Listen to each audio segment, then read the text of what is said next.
One of the questions that all of us are asking tonight is when can local businesses reopen and when can people get back to work?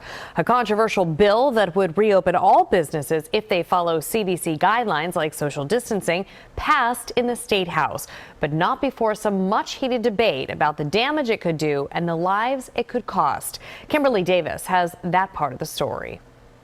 Pennsylvania Republican lawmakers are hoping to get non-essential businesses back to work. We spoke with one business owner who hopes to reopen soon. We should make a vote in favor of Senate Bill 613 for Pennsylvania's future.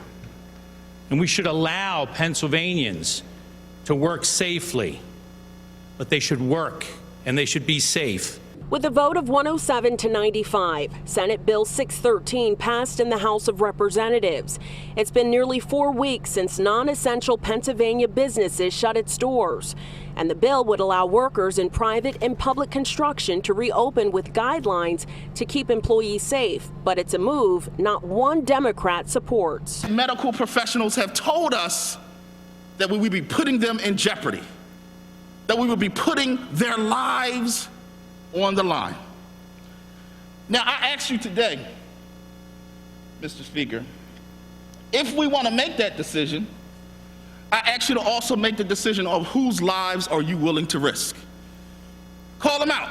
Whose lives are we willing to sacrifice?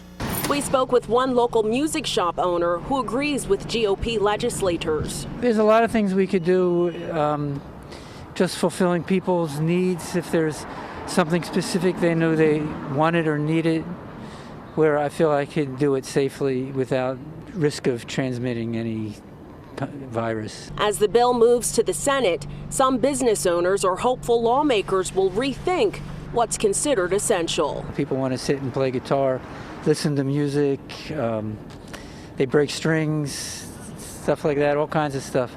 So people need more than just food to survive, I think. The Senate could move on the bill as early as Wednesday, sending it to the governor's desk for approval.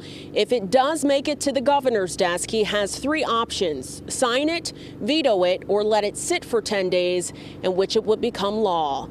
Reporting in South Philadelphia, I'm Kimberly Davis, CBS 3 Eyewitness News.